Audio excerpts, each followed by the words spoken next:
Calgary nahaze yadeda inangamde kamai toino sondam tolo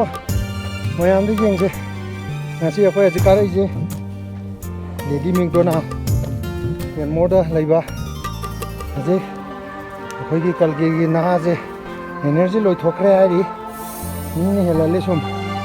saidagi mi yakhai mung hengrom ni magondi hanubi jahi umdramu subang ni hengel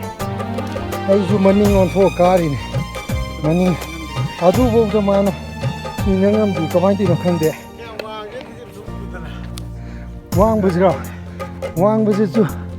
side sa sigi bathakta asigi matona sonda side ka de ba ni di la ko lepte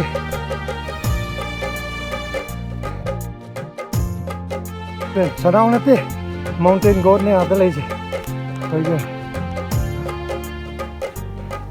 nang na dau phai he sam baje pak udam ni nang uri nang hange walking punga ma chali ani chali do yadre adubu sidi wine adagi siga khai loi tholak pra adane ayaje di snow zig side snow sok do kuloi dre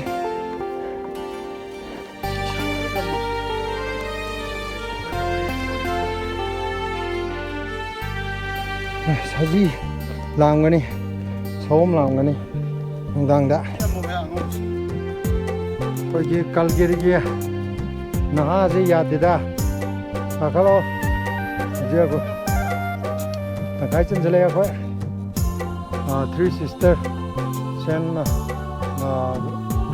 Lawrence Grassy Mountain adagi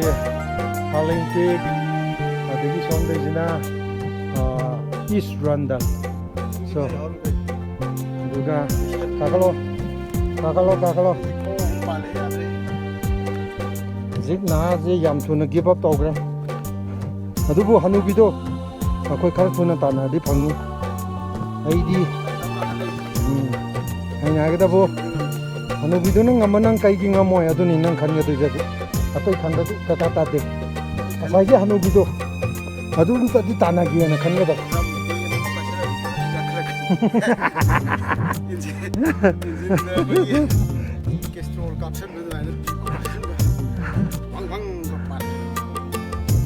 Koi ji Lady McDonald gi tangkai chan jale Canmore gi east side ta laiba Calgary digi around 110 km ni ado yam phajaba mafam ni je ka koi gi Calgary gi nahaze ware jina uloi gre ngamdre jina ai maning ala ka pabu ma tana phangdi asi se akwa adoi di se sinduram nanjalaga lai khoi ngardam madam pesa tanya su as lai phong atani side lei byang sinduram momam chingjallaga ko mathang na de sinduram puraga ta haurage yubi la phoi ta mamang thangjallaga lupa chapim tok thadar loi kan kakalo ina mini adugi ugi marai ka tu de kanano khangti murti ani tham jalem ba kakalo ko na je yadre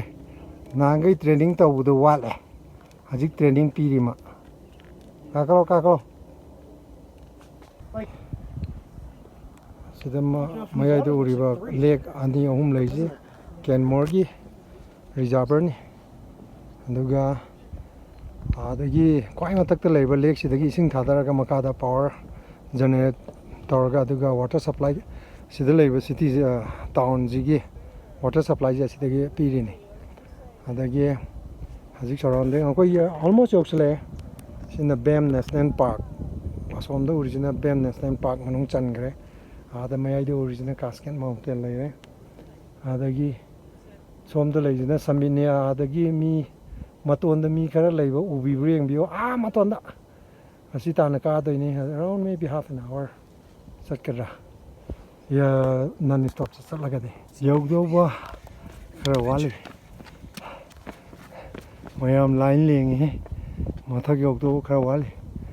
maybe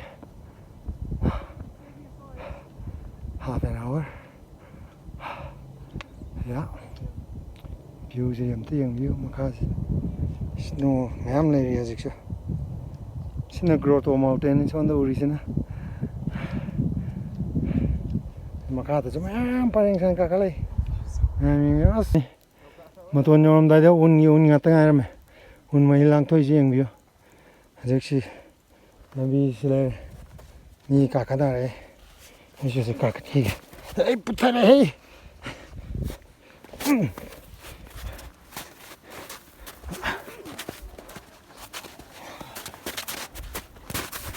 Go ahead. Sorry, thank you. No problem.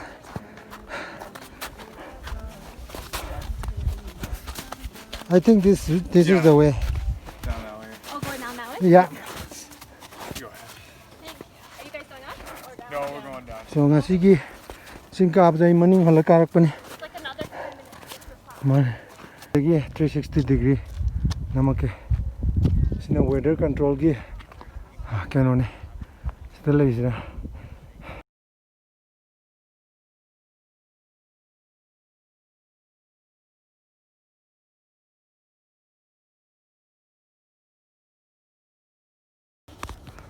Si scramble area ne yamna akogi nung macha mayam leba phalang ka bai ta ning tawri je yaudor kitanga sida ka na iba mi je cham 80% di asai helipad lei ba tu ha da asima ka de helipad lei sidagi ayamna 180% di asidagi hangi maton yaudor as phalang mu ngammi he yimbiya jiktu kyam ngamge dam ting masidi pak tharaga ko karim ni sida khut lep khat pa ga yab janate lep khat la di long na dum se thar pura phalang ka ba cha mai ma nai taw si tang di kar danger ne ai camera ji yam dai dam capture ki sai kar danger san sar ka kum da ri ma Just a how not to video.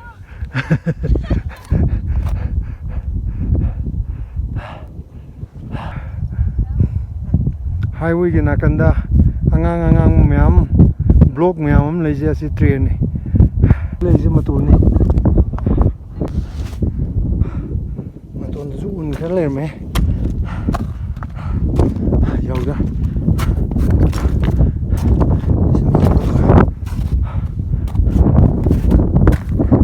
summit se le un myam ji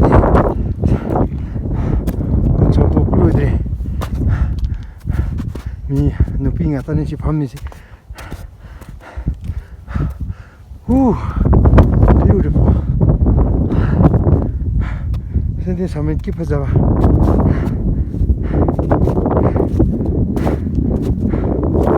hello guys I'm sigi singji ka ge ta ga de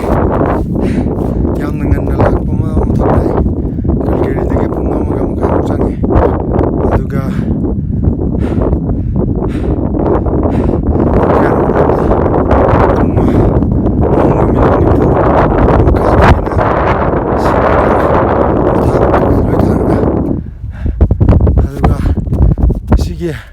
views there koi songgi nakanda uri views there koi sida ka khalak tar ge ubo songong phangoi adu asukki madik phajagre sigi somdo uri views sigi maton da leiriba macha sida phanam sang na dum trail chatpi ya adu ngasi di chalaro unyam lei danger oini ngak ngong ge de tiang gi se tega ta ga ri phone ge je phangbai wa leite kana no makhong chatpai mami le sina an ta bai wa ma le makhong chatpai na te phajagre yeng bai pen banai dre na tawri sige chimma gi de ꯅꯞꯄꯤꯕ ꯎꯟ ꯃꯌꯥꯝꯁꯦ ꯑꯁ ꯅꯨꯡꯁꯤꯠꯁꯤꯗꯤ ꯏꯪꯉꯦꯍꯦ 360 ꯑꯃ ꯂꯧꯔꯒ ꯀꯨꯝꯊꯔꯛꯀꯦ ꯏꯪꯉꯦ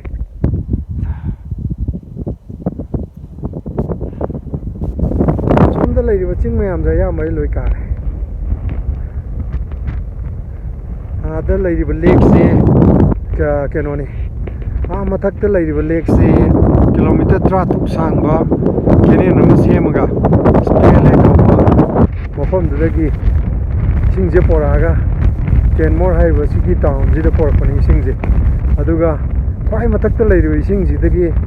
ꯄꯥꯏꯞꯇ ꯊꯥꯗꯔꯒ ꯃꯣꯏꯅ ꯍꯥꯏꯗ꯭ꯔꯣ electric ꯁꯨꯡꯉꯦ plus water supply ꯄꯤꯔꯦ ꯌꯥꯝꯅ ꯆꯤꯡ ꯍꯨꯠꯂꯒ ꯆꯤꯡꯁꯦ ꯍꯨꯠꯂꯒ ꯋꯥꯇꯔꯁꯦ ꯄꯣꯔꯛꯏꯅꯤ ꯌꯥꯝꯅ ꯏꯟꯐ꯭ꯔꯥꯁꯇ꯭ꯔꯛꯆꯔꯁꯦ ꯌꯥꯝ ꯐꯖꯅ ꯁꯦꯝꯈ꯭ꯔꯦ ꯇꯝꯖꯅꯤꯡꯉꯥꯏ ꯑꯣꯏꯕ ꯑꯩꯒꯤ ꯋꯥꯟ ꯑꯣꯐ ꯗ ꯐꯦꯚꯣꯔꯥꯏꯠ ꯃꯐꯝꯅꯤ ꯃꯁꯤ ꯑꯩ ꯑꯗꯨꯝ ꯑꯦꯚ꯭ꯔꯤ ꯋꯤꯛ ꯂꯥꯛꯑꯦ ꯍꯥꯏꯕ ꯌꯥꯏ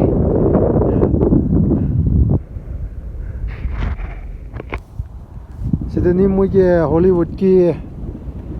ꯔꯦꯚꯦꯅꯦꯟ ꯍꯥꯏꯅ ꯁꯤꯅꯦꯃꯥ ꯑꯃ ꯆꯍꯤ 2-3ꯒꯤ ꯃꯃꯥꯡꯗ ꯂꯤꯌꯣꯅꯥꯔꯗꯣꯒꯤ ꯑꯣꯁꯀꯥꯔ ꯂꯧꯈꯤꯕ ꯐꯤꯂꯝꯗꯨ ꯁꯤꯗ ꯅꯝꯕꯅꯤ ꯍꯧꯖꯤꯛ ꯀꯃꯥꯏꯅ ꯀꯨꯝꯊꯈꯤꯗꯨ ꯃꯌꯥꯝꯁꯤꯡꯁꯦ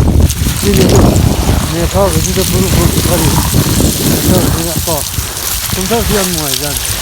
ꯁꯨꯃꯥꯏꯅ ꯇꯧꯔ